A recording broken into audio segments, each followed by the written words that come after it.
Ouais, ah bah voilà, on a l'antenne, bah je le savais pas. Donc, bonsoir à vous tous, comme tous les soirs, donc 21h, minuit, metatv.org, pour ceux qui se connectent. En plus, il y aura bientôt le nouveau chat en ligne, hein, donc avec on va dire, un peu plus de performance. Donc, on va accueillir Claudine Cogent tout à l'heure, hein, d'ici une quinzaine de minutes à peu près, elle sera avec nous sur Skype. En attendant, moi je voulais faire un petit, un petit coup de gueule, si j'ose dire, et un petit débrief, parce qu'on a balancé aujourd'hui un article sur la page Facebook concernant les chemtrails. D'ailleurs, à venir, je vous annonce, il y aura un reportage exclusif, parce qu'on s'était déjà intéressé à ce problème, puis c'est pas terminé, on va encore, on va inviter les personnes concernées, parce que il semble que, oui voilà, on me dit, ouais c'est mignon, c'est catalan, c'est pas catalan. On l'avait déjà expliqué avec Benajam, c'est contre le fascisme. Voilà. Et pour revenir un peu à cette histoire de chemtrail, il y a pas mal de gens, je trouve, qui essayent d'opérer un peu sous un mode troll en plus, hein, en venant nous expliquer que tout ça n'est qu'une fadaise, tout ça ne serait évidemment que des lubies ou des élucubrations, hein, de conspirationnistes. Or, pour ceux qui s'intéressent au sujet depuis très longtemps, on sait que les épandages aériens, ça se pratique, et aujourd'hui ça se pratique à très grande échelle. Il suffit de regarder les yeux vers le ciel, et tous ceux qui veulent nous faire croire qu'il s'agirait simplement de ce qu'on appelle la condensation, vous connaissez le principe des... comment on appelle ça, le principe absolu de l'avion en fait qui circule et qui évidemment par la chaleur des réacteurs provoque de la condensation et donc ça laisse une traînée blanche. Or cette traînée, au bout d'un moment elle disparaît puisque évidemment ce n'est que de l'eau, hein, ce n'est que de la condensation. Or, là, on ne parle pas de ça, on parle des chemtrails, c'est-à-dire des traînées qui vont rester des heures et des heures et des heures et des heures et qui vont s'étaler pour à la fin couvrir tout le ciel et laisser un énorme voile comme ça au-dessus de nos têtes. Donc, vous l'avez tous remarqué, hein, voilà, il y en a, voilà, Anicette de Niveau Po me dit j'ai beaucoup trop mal à croire au chemtrail. Bah oui, mais malheureusement, mon cher Anicette, hein, pour avoir aussi, connaissant ce milieu de l'aviation, je peux t'affirmer que tout ça est absolument vrai. Hein, tous ceux, alors moi je vous conseille aussi What Are They Spraying in the World and Why Are They Spraying in the World, qui sont deux documentaires, hein, sur ce problème des chemtrails et qui vous expliquent très bien, mais il y a des tas de gens qui travaillent là-dessus, je vous assure, c'est absolument sérieux. Et ceux qui voudraient décrédibiliser, hein, les gens qui pensent que non, mais ce serait des fous, parce qu'en plus, avec le niveau de l'argumentation zéro du genre, oui, c'est parce que, attendez, si ça se saurait, si les gens balançaient des chemtrails, ah bah oui, ah bah si le gouvernement américain avait fait un attentat le 11 septembre, ça se saurait. Ça, bah évidemment, ça se saurait, donc forcément, c'est Ben Laden. Hein. Si les Américains n'avaient jamais fait des false flags, bah, ça se saurait, parce qu'évidemment, c'est toujours cramé. Donc non, oui, ça se saurait, non, n'est pas un argument, parce qu'on sait très bien qu'avec la machinerie et tout ce qui est en place, on est capable de conserver la confidentialité sur quelque chose d'aussi énorme. Et en plus, je dis confidentialité, mais il y a des tas de fuites aussi, si on s'intéresse au sujet. Il y a des anciens pilotes qui en parlent, il y a des anciens membres de l'armée qui en parlent, il y a tout un tas de scientifiques qui en parlent. D'ailleurs, il faut quand même être réaliste.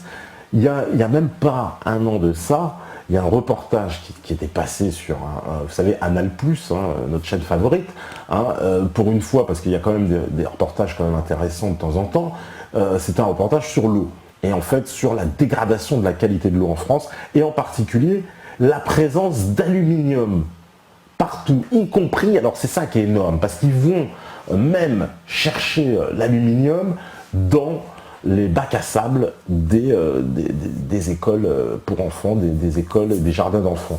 Donc ils vont faire l'analyse du sable et on trouve des taux d'aluminium qui excèdent la normale. Donc, que penser de ça ?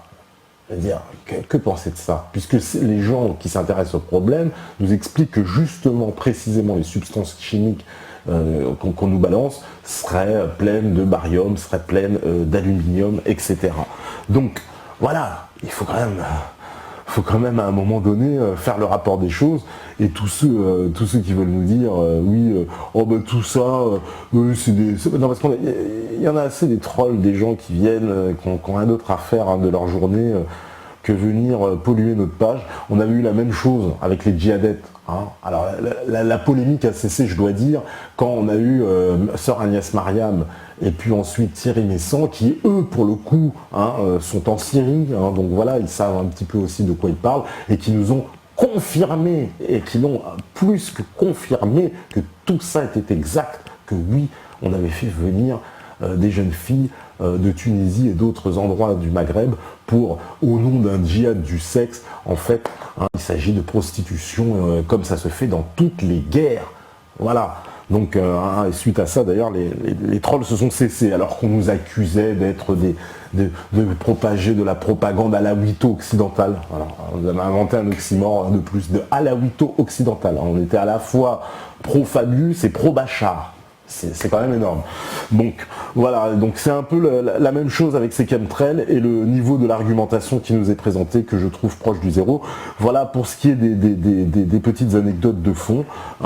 Il faut savoir que aussi il y a tout un tas de gens qui travaillent dans l'aérien, qui ont été confrontés à ce problème-là. En particulier, il y a le témoignage d'un chef avion. Un chef avion, voilà, ceux qui travaillent dans l'aérien, ils savent parfaitement, c'est le responsable justement de l'avion au sens lorsque l'avion atterrit et puis qui va donner le départ, enfin que tout est ok pour donner le départ au pilote, etc., qui a une très très grande responsabilité, et qui avait vu donc des gens venir remplir des espèces de containers. Enfin, ils ne savaient pas trop ce que ces gens faisaient, c'était précisément des gens en tout cas qui avaient une accréditation pour se retrouver là, parce que je vous dis, comment c'est surveillé, faut quand même le voir dans un aéroport, c'est n'importe qui ne rentre pas, il y a ce qu'on appelle la zone réservée, donc les gens qui se trouvent dans cette zone, en théorie, on les identifie tous un par un. Vous, voilà, lambda, vous ne pourrez pas accéder à cette zone réservée, d'ailleurs vous serez repéré immédiatement parce que vous n'auriez pas le badge, etc., etc. Donc, voilà, donc ces gens-là étaient parfaitement accrédités et ils remplissaient des choses dans l'avion. Lui s'est intéressé, parce que c'est une espèce de trappe. Alors bien sûr, on lui a dit de ne pas se mêler de ça, et que s'il voulait garder sa place, il avait surtout pas intérêt à se mêler de ça. Et par curiosité, alors c'est un témoignage évidemment anonyme, il explique bien que les personnes qui étaient là, il a cherché sur les plans de l'avion, puisqu'il a accès aux plans de l'avion, et la trappe en question n'y figurait pas. Voilà. Donc voilà, c'est aussi simple que ça. Voilà, Alex B dit si ça existe la géo-ingénierie. Oui, il y a encore quelques crédules un petit peu, je pense. Et puis c'est un petit peu fatigant, quoi. C'est un petit peu fatigant. Même les gens qui essayent d'apporter une contradiction, comme j'ai vu, en nous expliquant oui, mais il faut aller faire un reportage, et puis qui posent 40 000 questions, etc. Mais moi j'ai envie de dire aux gens, allez-y vous le faire le reportage. Nous, notre rôle, on va le diffuser, on veut bien. Mais allez-y le faire le reportage. Qu'ils arrêtent de faire aussi les consommateurs derrière leur écran, toujours à critiquer, ah ouais, mais ça me plaît pas, ça me plaît pas, mais jamais personne bouge son cul pour faire quelque chose. C'est ça aussi à un moment donné. Donc les gens qui veulent nous expliquer, oui, c'est pas assez précis, ou c'est pas assez, là il faut absolument, expliquer ci ou ça. Ben, allez-y, faites-le. Devenons justement citoyens, arrêtons d'être des consommateurs derrière un écran, bougeons notre cul, faisons les trucs. Et nous, de toute façon, on jouera le jeu. C'est ça notre rôle. Les gens qui nous envoient des vidéos, vous le savez très bien, voilà, on va les diffuser, on va jouer notre rôle. Mais qu'on arrête de nous dire, oui, allez faire des reportages, donnez-nous de l'argent aussi, on se tue déjà pour faire ce qu'on fait, et en plus, on fait en plus des reportages, parce qu'en plus, ça me fait rire, parce que les gens, ils nous disent, faites des reportages, le reportage, il arrive demain, faites des reportages. Donc voilà, allez-y doucement, quoi. Voilà. En tout cas, c'était pour faire un aparté. Voilà, on me dit très bon documentaire. C'est Jacques Débé, plus des nouveaux. Voilà. Voilà, ça existe. Ce n'est pas un fantasme, ce n'est pas une déformation de l'esprit. Quand on voit des chemtrails, et on va le prouver, parce qu'il y a plein de gens en plus qui nous disent non, mais ça c'est un sujet. C'est le sujet conspirationniste par excellence, où tout serait faux. Mais On est habitué, hein, c'est le 11 septembre aussi, c'est conspirationniste, voilà, la guerre en Libye, c'est conspirationniste. Hein. Je vous rappelle que pendant 2 ans, quand même, l'ensemble des médias vous expliquaient, A par B, qu'il n'y avait aucun djihadiste en Syrie, qu'il s'agissait de manifestations pacifiques. Hein. Et ça, on avait des gens comme Thierry Messant, justement, comme Sœur Agnès Mariam, qui depuis des années, nous on avait fait une interview, hein, il y a très longtemps de ça, de Sœur Agnès Mariam déjà à l'époque, et ce qu'elle nous expliquait est absolument d'actualité, et pire, était complètement décalé quand elle nous l'a expliqué, puisque quand elle nous a expliqué ces choses-là, c'était il y a presque plus de 2 ans maintenant, les médias français ne reconnaissaient pas la présence de djihadistes. Ils nous disaient ça n'existe pas, il n'y a pas de djihadistes en Syrie, c'est des peuples, c'est les gens qui manifestent, etc. Donc, à un moment donné, voilà, les gens qui veulent nous dire oui, ce sont des sujets conspires, non, allez gratter, il n'y a pas de... La conspiration, ça n'existe pas. La conspiration, où elle est partout, voilà, je sais pas, mais il faut aller gratter le sujet et on voit ce qu'il y a derrière. Mais nous expliquer que ces conspirationnistes de penser que ce sont des djihadistes payés par l'OTAN, acheminés par des avions de l'ONU qui viennent déstabiliser un pays, et bien pourtant aujourd'hui, même... Hein, les grandes chaînes, les grands merdias l'admettent. Hein, je veux dire, hein, ils admettent, ah bah oui, il y a des djihadistes. Hein, et puis maintenant, même politiquement, parce qu'on a vu Fabius retourner sa veste en disant, ah ouais, mais justement, c'est la faute à Bachar s'il y a des djihadistes parce qu'il n'a pas répondu aux aspirations du peuple. Non, mais on pas rêver, quoi. Voilà. Donc, voilà, c'est pour remettre certaines choses en place. Voilà, à l'assaut, je fasse le gros big up, ma belle. Voilà, dit bien dit. Non, mais c'est vrai, à un moment donné, c'est pour ça que je voulais faire un petit aparté, en fait, pour remettre certaines choses en place, quoi, et dire aussi que voilà, si on prétend tous aller dans un sens de résistance, bah, la résistance c'est aussi faire des choses, des actions concrètes. Parce que je suis désolé, mais moi qu'on me dise oui, je partage des articles sur Facebook, je mets des j'aime et tout sur Facebook, c'est pas de la résistance. Faut arrêter. C'est pas de la résistance. C'est pas ça la résistance. Hein. Vous donnez de vos informations à Google, c'est tout, à la limite vous collaborez. Mais ne venez pas me parler de résistance. Comme moi j'étais d'ailleurs, voilà, on avait eu cette discussion d'ailleurs avec Loïc Chéniaud aussi, que je remercie, quand il nous avait dit, bah voilà, moi pour moi un dissident, il y a des dissidents de fait, c'est tout. Hein. Le mec qui est en dehors du système, il est dissident, et personne, il n'y a pas d'adoubement, oui, oh, bah, non, c'est la dissidence, point, quoi. C'est tout. Alors ça me fait particulièrement rigoler, quoi. Voilà. Alors, voilà, et le pire c'est la résistance qui tire dans les pattes, c'est Pascal qui nous dit ça. Oui, ça existe aussi, hein. Ça aussi j'en reparlerai, hein, parce qu'on me parle souvent, les médias de la dissidence, vous décréditisez les médias de la dissidence, mais nous les seuls qui ont voulu nous stopper à un moment donné, c'est un autre média. C'est pas Manuel Valls. Donc faut remettre aussi un peu les choses en place de temps en temps. Hein, quand on nous parle de cette pseudo-solidarité, hein, de oui, oh, la dissidence, cette grande famille, hein, où tout le monde se tape dans le dos, on se fait la bise, mais quoi, il faut qu'on recrée le showbiz en fait, c'est ça. Alors non, je suis désolé, pas d'accord, faut dire les choses en place, il y a de la concurrence, il y a des gens qui vous tirent dans les pattes, et les gens souvent qui vont vous mettre un couteau dans le dos, je vous assure, ils sont beaucoup plus proches de vous. Voilà, c'est pas ceux qui sont loin, hein, forcément, hein, faut pas voir. Alors, Stevino, il me dit, qu'est-ce que tu nous recommandes d'atteindre les avions capitalistes? Non, non, mon cher Stevino, ce que je recommande, c'est de s'intéresser au problème. Ce que je recommande, c'est toujours de s'informer. Hein, c'est la meilleure arme, déjà. Hein, déjà, c'est la meilleure arme contre la bêtise. Mais en plus, c'est la meilleure arme ensuite. Parce que quand on est informé, c'est déjà le début de la solution. Ça commence déjà par savoir qu'est-ce qui est en train de se passer. Il faut déjà comprendre, hein, et poser des questions. Mais si on part du principe ça n'existe pas, bon bah voilà, ça n'existe pas. Voilà. C'est énorme quand même. Alors, être près de ses ennemis, encore plus près de ses ennemis, ouais, comme disait oui, le parrain, hein, garde tes amis près de toi et tes ennemis encore plus près. On connaît la formule du parrain, effectivement. Alors, qu'est-ce que vous me dites? Parce que bon, le temps que Corinne, de toute façon, dès qu'elle sera connectée, on me le dira. Alors, Zinzel, les chemtrails empêchent l'atmosphère de disparaître complètement. Ouais, Zach Marion qui dit ça, mais Zach, mon cher Zach, alors toi tu me sors toujours des trucs de troll. Sincèrement, je sais pas, mais c'est énorme de dire ce que tu viens de dire. Oui, ah bah tiens, ouais, le truc, comment dire, les chemtrails empêchent le climat. Mais ça c'est la version officielle. Et en plus, pour qu'on en arrive à cette version officielle, il a fallu les pousser dans leur retranchement pour qu'ils te disent ah bah c'est pour le climat. Ah bon, et on peut savoir c'est quoi les composants, on peut savoir comment et qui organise ça, parce qu'apparemment ce qu'on observe, c'est que ce sont souvent justement des avions dont on n'arrive pas à connaître l'identification. On ne sait pas exactement comment ça se passe, on ne sait pas qui gère ce programme. Apparemment il s'agit d'un programme militaire, c'est eux qui géraient. Donc quand même, je sais pas, voilà, Joël Giraud, député, tout à fait, c'est quelqu'un, ça aussi, qu'on va l'interviewer.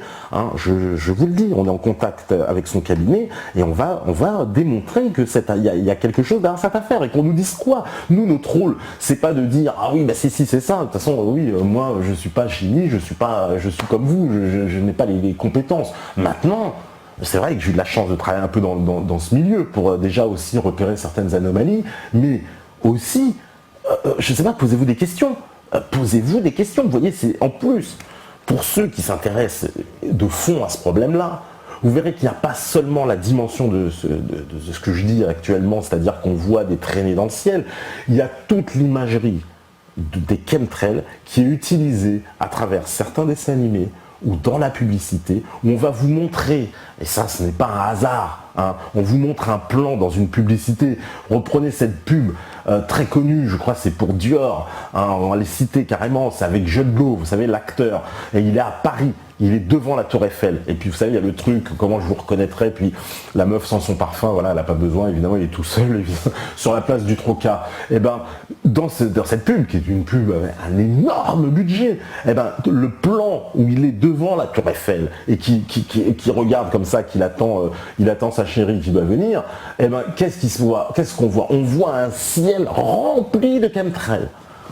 Alors vous me dites, c'est un hasard de réalisation.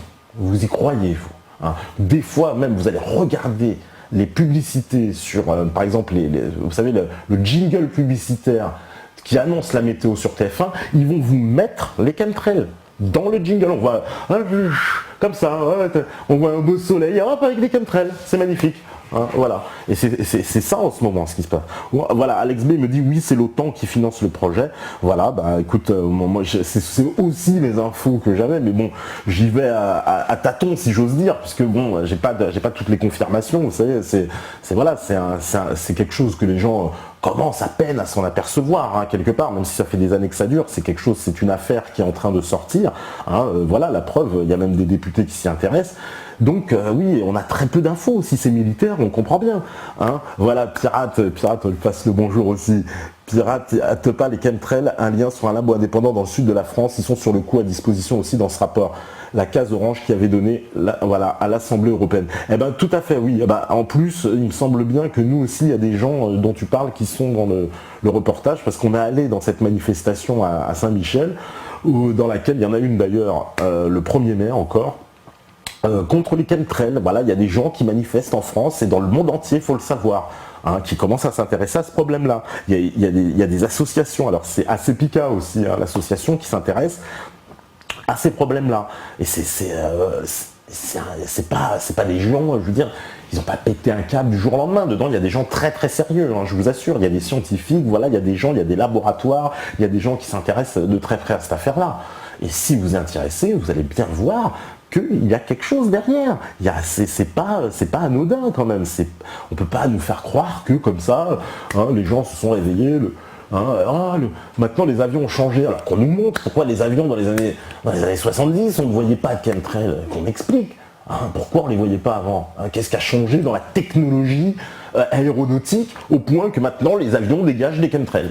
Hein, puisque les gens qui partent dans des raisonnements pseudo-cartésiens, ah oui mais si ça n'a pas existé, c'est que ça n'existe pas. Mais non, faut bien se poser des questions. Pourquoi d'un coup qu'on m'explique, il n'y a pas eu de révolution technologique dans l'aéronautique, je vous rassure. Hein, d'ailleurs, la plupart des avions qui roulent actuellement, vous savez, sont des appareils qui ont des fois 20 ans, 30 ans. Hein, faut arrêter. Hein, vous savez qu'un avion, ça ne s'utilise pas 10 ans, c'est pas une voiture. Hein, je vous rassure tout de suite. Hein, puis ça se rachète même, parce que les compagnies les rachètent. On les fait voler jusqu'au bout. Alors, qu'est-ce qu'on nous explique? pourquoi les avions avant, on ne voyait pas de fumée comme ça, on ne voyait pas ces traînées, et qu'aujourd'hui elles sont apparues dans toute l'Europe. Et moi, je vais vous donner mon témoignage. J'ai voyagé aussi, vous imaginez bien, forcément. Hein, j'ai déjà pris l'avion des dizaines de fois dans ma vie. Je peux vous assurer que la dernière fois que j'ai pris l'avion, ça datait de quoi? Il y a à peine 1 an et demi, à peu près de ça. Justement, très alerte sur ce sujet, je me suis dit que je vais absolument avoir un siège à la fenêtre pour pouvoir scruter le ciel. Je faisais un voyage intra-européen, donc un endroit où on va croiser énormément d'avions, forcément, un espace aérien très rempli. Eh bien, je peux vous assurer que c'était des chemtrails. Ce que j'ai vu par le hublot de cet avion, où j'ai vu justement les avions passer en train de répandre leur substance chimique, c'est parce que ça ne peut être que ça. C'était absolument pas ce qu'on nous dit les fameux chemtrails, mais en aucun cas. Il s'agissait de fumée épaisse jaune qui sortait, on le voyait très bien, des ailes de l'avion souvent, mais qui n'étaient pas, qui n'ont rien à voir avec le moteur. Et d'ailleurs, je peux vous assurer que s'il y a des fumées comme ça qui sortent du moteur, il y a de quoi s'inquiéter, parce que des énormes fumées épaisses jaunes, parce que quand on était en hauteur, on les voyait très bien. Je peux vous assurer que ça ne ressemblait en aucun cas à des nuages de condensation ou ce qu'on a l'habitude de voir quand un avion passe et puis, vous savez, cette traînée blanche qu'il laisse et puis qui s'en va. Aucun rapport. Voilà. Alors, Ushiba, il dit, selon moi, le chemtrail est la preuve d'une guerre préventive masquée.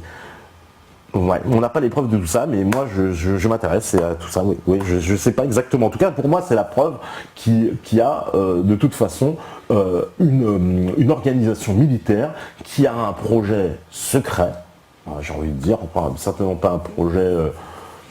je pense que ce projet n'est pas public, évidemment, hein, ça paraît évident, et il y a de plus en plus de citoyens qui commencent à s'y intéresser, et de plus en plus de gens, et que ça commence à se savoir. Voilà. Et tous ceux qui disent encore c'est des lubies, c'est un peu je vous dis, les mêmes au début du 11 septembre qui nous expliquaient mais c'est pas possible, attends, les Américains ils auraient jamais pu faire un truc comme ça contre leur peuple. Ah bah non, jamais, mon Dieu, pas possible, évidemment, voilà.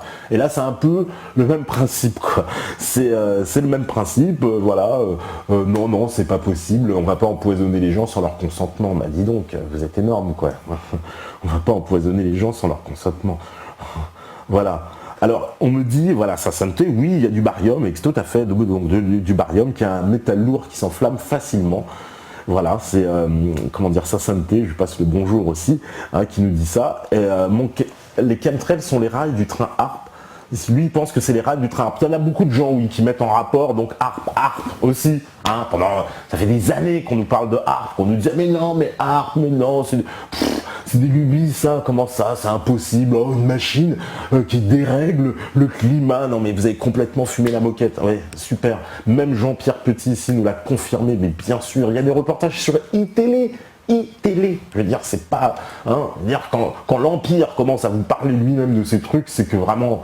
C'est absolument pas secret. Ils ne peuvent pas nier. On le sait, ça existe. HARP, oui, c'est un projet militaire. En Alaska, il y a les antennes. Là-bas, c'est visible. Tout le monde le sait. C'est un programme qui existe. C'est tout à fait officiel pour ceux qui pensent mais non, ça c'est encore des... Non, ça existe. Après, il y en a beaucoup qui mettent en rapport effectivement ce programme militaire avec ces épandages chimiques en nous disant que ça servirait de grille, etc. Mais c'est possible. Pourquoi pas? C'est possible. Voilà. Alors, Zach Ménarien dit, c'est pas le seul pays qui n'a pas de chemtrail, mais la Russie. Ah bah justement, si la chemtrail, il n'y a pas de chemtrail en Russie, ça corrobore complètement l'idée que c'est un programme de l'OTAN. Alors là, pour le coup, c'est un argument qui vient en plus pour nous expliquer, c'est l'OTAN qui est derrière, c'est un programme militaire de l'OTAN. Parce que si la Russie ne participe pas à ce programme-là, franchement, c'est que ça corrobore cette idée-là. Voilà, en plus, Fred Boulard, il dit, il n'y a que l'OTAN qui puisse faire ça. Ah, c'est une question. Pourquoi on parle de l'OTAN qui puisse faire ça? Dans le sens de ce que disait Zach, c'est-à-dire à la fois la Russie n'y participe pas et à la fois ce qu'on remarque c'est essentiellement des pays de l'OTAN sur lesquels il y a des chemtrails, c'est-à-dire l'Europe, l'Amérique du Nord, l'Australie. Alors je ne sais pas, peut-être il faudrait voir s'il y en a en Chine, etc., au Japon, etc. Il faudrait voir en Asie aussi, je ne sais pas. Alors... Il y a James Lynch aussi, on lui passe le bonjour sur le chat. Alors Mister Canal, il dit du coup pas Harp, c'est le russe au début des années 80, refilé par Elsin. Ah bon? Eh ben, je savais pas si c'est une technologie russe, mais il semble que les Russes ont cette technologie. Oui, ça, on m'avait dit que les Russes avaient cette technologie. Il semble que les Chinois aussi aient une technologie aussi depuis très longtemps. Hein, le cloud seeding aussi, je vous avais entendu parler de ça, c'est-à-dire la possibilité de faire pleuvoir, comme ça on balance des choses dans l'atmosphère. Donc les Chinois, ils maîtrisent aussi cette technologie. Donc ça, je ne sais pas. Zach me dit, as-tu lu ce livre, Les anges ne jouent pas de cette harpe? Non, désolé, de Jan Milling. Bah voilà, ça c'est un genre de livre qui m'intéresse, mais non, je ne connais pas, mon cher Zach. Stevie me dit, pas, faut détruire l'OTAN et jeter toute l'équipe dans un volcan. Moi je suis assez d'accord. On n'aura pas besoin de jeter dans un volcan, mais détruire l'OTAN, oui, l'OTAN est une folie. Une organisation militaire qui est en train de nous entraîner dans la Troisième Guerre mondiale. Vous voyez bien ce qui se passe en ce moment en Ukraine, avec ces opérations alors on dit plus Blackwater, je sais, moi je suis à l'ancienne, c'est Academy, mais bon, c'est les mêmes sociétés, vous connaissez les armées privées de mercenaires, ils ne se privent pas d'ailleurs, pour en envoyer en Ukraine, avec, on l'a vu, des mercenaires géorgiens. Il y a encore certainement, ils vont aller bien trouver avec les mecs de Syrie qui vont nous ramener, puisqu'ils s'appuient aussi sur certaines forces tatars là-bas. Donc voilà, ces mercenaires, ces armées de Blackwater là, qui sont en train de foutre la merde dans l'est de la Russie pour finalement pousser la Russie à une intervention. Mais je veux dire, vous allez gratter l'ours, un jour vous allez prendre un coup de patte, quoi. C'est ce qu'on a envie de leur dire à l'OTAN. À force d'aller chercher l'ours, un jour il va vraiment s'énerver. Et puis il va mettre un gros coup de patte. Puis il risque d'arracher un bras, celui qui est en face. Espérons que ce soit pas nous. Mais on ne peut pas aller chercher les Russes comme on le fait en ce moment, sans se douter des conséquences. Et nous ne sommes pas le seul à le dire, parce que là, qu'on ne vienne pas encore, parce qu'il y en a certains, des fois, quand on dit l'Ukraine, ah oui, vous êtes pro-Poutine, on n'est pas pro-Poutine. On explique que, quand même, il faut remettre les choses en place. Il y a un pays, l'Ukraine, qui est déstabilisé de l'extérieur par des forces de l'OTAN. Je veux dire, il n'y a pas que nous qui le disons, d'ailleurs, même la ZDF, vous savez, la chaîne publique allemande en parle. Les Allemands, je veux dire, c'est au journal de 20h, où ils vous expliquent que justement, parce qu'eux sont très, alors pour le coup, très sensibles sur ce sujet, et ce parti Svoboda sur lequel, et puis les forces sur lesquelles les Américains et l'OTAN se sont appuyés pour effectuer ce coup d'État, ce sont des anciens nazis, enfin des anciens nazis, des nouveaux nazis, j'ai envie de dire, plutôt des néo-nazis. Ce sont des gens qui s'appuient sur, de toute façon, l'idéologie nazie, qui revendique tout le folklore nazi qui va avec. Ce sont les mêmes gens qui ont poursuivi les juifs dans Kiev, le grand rabbin de Kiev qui s'est fait agresser. C'est ça, ce sont ces gens-là que Bernard-Henri Lévy va défendre, ce sont ces gens-là que Hollande et Fabius vont défendre, vont chercher. Donc voilà, donc à partir de là, faut quand même se dire que Poutine, il est dans un réflexe d'autodéfense, c'est quand même une attaque de l'OTAN qui vise directement la Russie. Imaginez, je vous dis, mais 2 secondes, que Poutine, il va faire la même chose que fait l'OTAN au Mexique. Il envoie des troupes. On va prendre des mercenaires kazakhs qu'on va envoyer au fin fond du Mexique, à Ciudad Juárez pour foutre la merde et mettre en déroute l'armée mexicaine, etc., etc. Non mais vous vous rendez compte, Après, Poutine ne fait que se défendre. La Russie est dans une position de défense. La Russie n'est pas dans une position d'attaque sur cette affaire de l'Ukraine. Et d'ailleurs, quand bien est-ce qu'elle a été dans une position d'attaque, la Russie, j'ai envie de dire, même là, sur les 30-40 dernières années. Allez, on ne va pas remonter encore plus loin. Mais à quel moment elle a été en position d'attaque? Elle a attaqué, oui, ils se sont mangés en Afghanistan, en allant cette aventure malheureuse de l'Afghanistan, où ils sont allés s'empêtrer, évidemment, dans cette invasion, qui leur a coûté un nombre considérable de morts. Et voilà. Et d'ailleurs, ça s'est soldé par la fin de l'Empire soviétique. Donc c'est pour vous dire. Donc la Russie est dans une position, je suis désolé, de défensive. La Russie n'est pas un pays qui attaque. Donc à partir de là, si la Russie n'est pas un pays qui attaque, c'est pas, c'est pas de défendre Poutine que d'expliquer que la Russie essaye de défendre le droit international. Droit international, d'ailleurs, on l'avait expliqué ici avec Thierry Messon, c'est une notion justement qui a été inventée par la France et la Russie, justement, le droit international, et le respect du droit international. Et ça, c'est très important. Et la Russie, aujourd'hui, c'est le seul pays qui s'attache au respect du droit international. Les États-Unis bafouent, piétinent le droit international, sans cesse, avec tous leurs alliés, ils le piétinent. Hein. Il n'y a que la Russie qui essaye de préserver justement un droit international au nom justement d'une juste collaboration et d'une juste relation entre les nations. Et justement, en plus, dans un rapport où la Russie respecte même les nations les plus petites. C'est ça le droit international. Et la Russie, elle est très attachée à ça. Et c'est ça que défendent aujourd'hui les Russes. Et je suis désolé, la Russie aujourd'hui, elle est du côté du droit international. Alors que nous, le côté occidental, on en est sorti. On le piétine, le droit international. Depuis une dizaine d'années, depuis justement en plus particulièrement... je veux dire, le droit international, il a été piétiné à partir de l'affaire du Kosovo. Déjà, où les États-Unis sont entrés en guerre sans mandat de l'ONU. Il faut le comprendre. Et c'est à partir de là, la stratégie américaine a été constamment de provoquer des guerres, de provoquer des conflits et de piétiner le droit international, puisque toutes les guerres sont déclarées illégales, puisque précisément, ils n'ont aucun mandat pour le faire. Ah oui, ils ont eu un mandat pour envahir l'Afghanistan, ça fait depuis 2001, on y est, regardez ce qui se passe. Ils n'ont pas eu de mandat pour envahir l'ONU, l'Irak. Évidemment, la guerre en Irak, c'est une guerre complètement illégale. La Libye, c'est une guerre complètement illégale. Vous le savez très bien. Et puis, je ne vous parle même plus de toutes les interventions américaines.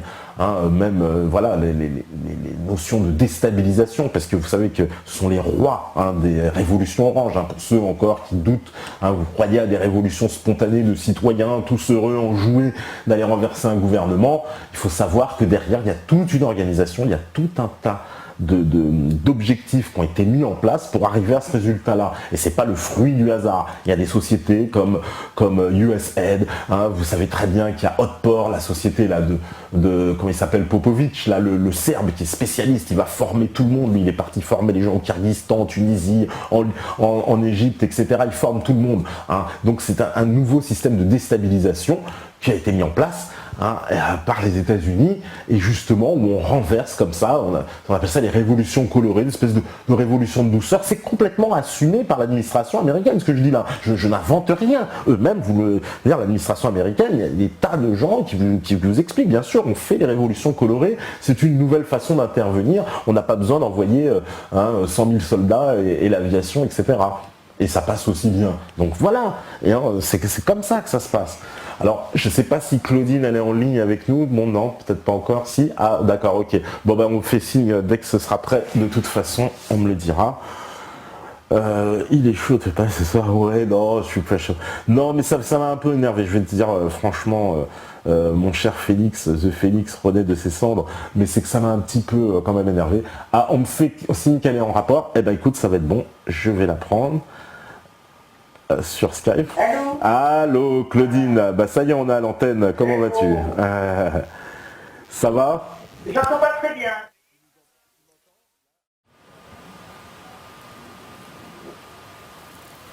Oh, puis je peux pour faire court, je ne vois rien sortir de cet truc. Le beau devrait sortir plus vite que prévu. Je suis déjà à la 200e ligne. À la 200e ligne, t'as commencé à écrire en fait dessus, c'est ça? Non, il raconte. Ah, d'accord. Il met un titre. Comme quoi, apparemment, Bago va sortir plus vite que prévu. Le mec, il a vu ce que Blégoudet lui aura dit. Il est allé voir Blégoudet, puis Blégoudet lui aurait dit. Donc, à mon avis, il faut que j'aille à la conclusion, quoi. Oh. D'accord. Écoute, apparemment les gens ils sont en train de nous entendre, puisque je vois là... C'est très bien, c'est pas privé, ça se croirait au coin du feu, bonsoir à tous. Voilà.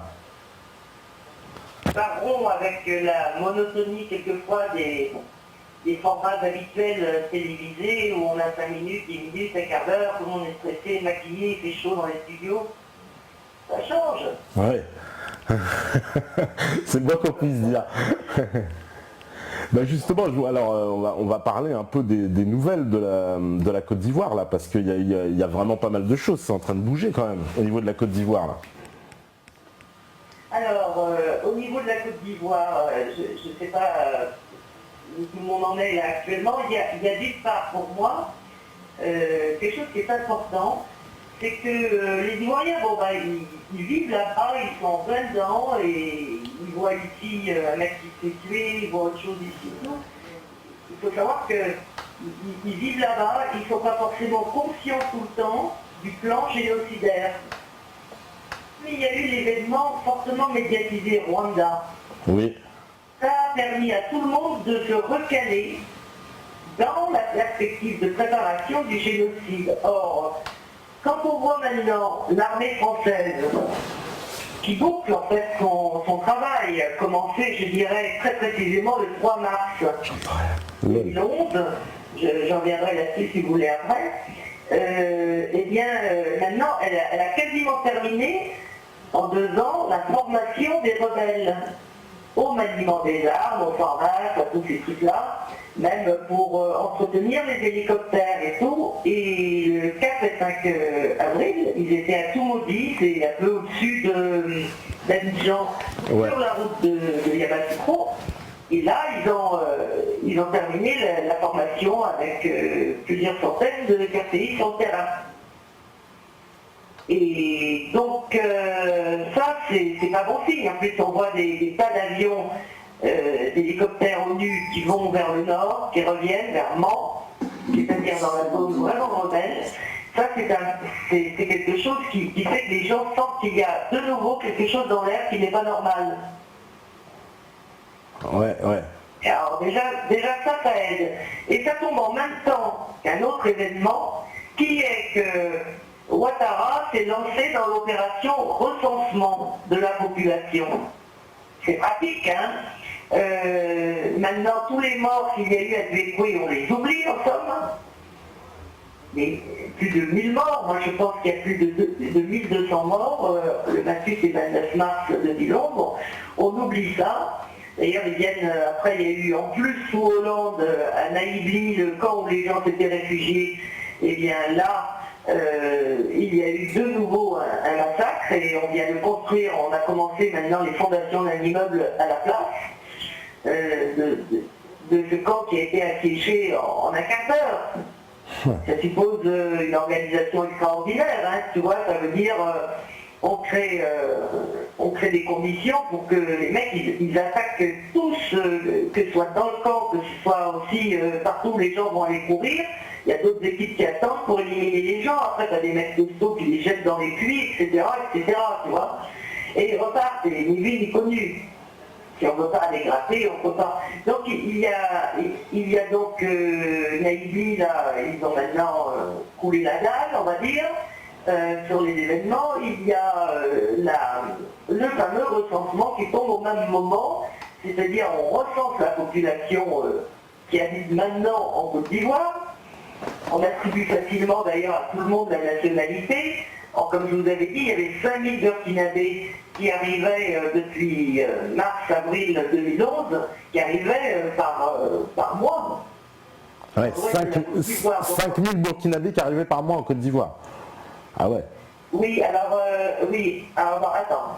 Je serais peut-être mieux de prendre dans l'ordre, justement, parce que sinon, effectivement, on arrive maintenant à la fin de la phrase que Juppé a fait certainement pour le Rwanda de la même manière à peu près, qui est l'organisation. Maintenant, il n'y a plus besoin que d'une étincelle pour mettre le feu aux poudres partout, quoi, tu vois. Ouais. Et alors, si je reprends, le 3 mars 2011, on a tous été choqués sur toutes les antennes, comme après pour Assad, ou comme tout d'un coup l'Ukraine, un matin on se réveille, c'est la guerre, quoi, tu vois. On a tous été choqués le 3 mars, juste avant la journée internationale de la femme du 8 mars, parce que, comme la situation était tendue à Abidjan, Sarko venait de refuser à des diplomates, à des députés de l'UMP d'aller à Abidjan alors qu'ils avaient leur billet, qui était prévu pour aller rencontrer le président Gbagbo, Charles Dégoudé et le président de l'Assemblée nationale, Mamadou Koulibaly, et donc il avait refusé ça, et forcément, il avait un plan. Le 3 mars, qu'est-ce qu'on voit? Des femmes qui n'en peuvent plus parce que la nourriture n'arrive plus, etc., sur Abidjan, puisqu'on a aussi organisé un embargo alimentaire. Abidjan est un port, et on envoie le blé, on envoie tout ça depuis chez nous, quoi, en France. Et donc, embargo médicaments, embargo alimentaire, la situation est tendue, énormément de réfugiés parce que les gens fuient l'Ouest déjà. Et tout d'un coup, donc des femmes du RDR, c'est-à-dire soutien à Ouattara, elles sont toutes en boubou, là, et elles décident, les pauvres, d'aller manifester. Rien de plus normal, quoi, elles en ont marre, elles veulent aller manifester. C'est le quartier d'Abobo, c'est le seul endroit où à ce moment-là, depuis janvier, les troupes de Ouattara sont concentrées. C'est un quartier d'Abidjan et c'est le seul endroit où ils y sont. Ils ne peuvent pas passer dans Abidjan à ce moment-là, c'est encore calme, tout va bien, quoi. Donc elles vont aller manifester et là, tu as déjà passé les images, je crois, elles vont se faire tuer par Gbagbo, fusillées carrément par un espèce de cargo d'Irou qui passe, soi-disant. Les images ne sont pas associées, on voit qu'un cargo d'Irou qui tire, Ouais. et après on se dans des images, notamment une femme qui est en t-shirt jaune, tu feras attention quand tu reverras. Il suffit d'aller sur vidéo résistance parlée sur YouTube et mettre femme d'Abobo et vous retrouvez cette vidéo avec tous des... où carrément on redécoupe image après image, quoi. On regarde comme ça ce qu'on a vu à la télé, puis après on redécoupe et c'est là qu'on voit que c'est une supercherie monumentale, quoi. Donc on nous a montré des femmes à terre, et tout de suite, on a commencé en France, dans la seconde, à dire Gbagbo tue les femmes qui manifestent, Gbagbo est un dictateur, est un boucher, il fusille les femmes. Je crois qu'Assad a eu un problème avec des gendarmes tués, un truc comme ça, à un moment aussi où on a dit c'est Assad, et voilà. Donc on a créé véritablement une manipulation. Je ne sais pas si les femmes sont mortes, en tout cas leurs corps ont été enterrés très vite. Et ce qui fait qu'on ne peut faire aucune autopsie. Le gouvernement était à ce moment-là en pleine réunion de ministres là. Et c'est RFI ou l'AFP qui leur téléphone pour leur dire dis donc, vous venez de tuer des femmes, ça fait drôle quand même. Hein. Donc, et c'est très bien expliqué dans un livre de Leslie Varenne, qui est allé enquêter là-bas, qui a retrouvé Ibé, le chef rebelle qui contrôlait Abobo, qui lui-même est extrêmement étonné, et elle a... Donc c'est j'insiste sur le 3 mars parce que c'est le début. Et donc c'est même pas les douilles de l'armée ivoirienne, quoi. Elle va retrouver tout ça, alors que c'est une femme française qui est plutôt pro-Ouattara, qui croit à l'époque comme moi que Ouattara a gagné les élections, puisqu'on nous serine les oreilles avec ça, et elle va, à travers son enquête sur le terrain, découvrir que cette histoire est fausse. Sauf que cette histoire, on va nous la servir entre le 3 et le 10 mars, en continu. Pendant ce temps-là, alors moi je me suis demandé, mais donc nous, on se dit tous, c'était terrible en France, partout, les gens disaient, mais il est horrible ce monsieur, il faut en finir avec ce monsieur.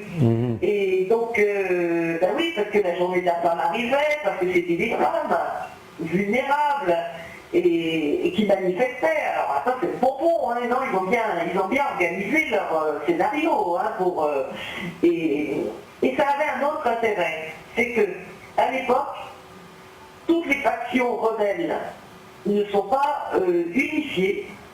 Ça, la France s'en est rendu compte, ils ne sont pas vraiment unifiés pour maintenant éradiquer tout l'Ouest, prendre toutes les villes, monter immédiatement en quelques jours sur Abidjan. Ça suppose une coordination énorme. Or, le 3 mars, quand ils vont voir des femmes en boubou musulmanes, abattues comme ça, avec du sang partout, qui n'en est pas d'ailleurs, ça se voit sur le t-shirt jaune, tu verras que si elle se relève et le caméraman lui dit remets-toi. Donc elle remet la tête au sol, le temps de refaire des images encore plus pertinentes pour télé. Ça va avoir une vertu, c'est que tous les rebelles vont avoir ça dans leur portable et vont dire mais ils tuent nos sœurs, ils tuent nos frères, ils s'en prennent à nos femmes maintenant. Et là, la France par en dessous, bah attendez, on va vous aider si vous voulez.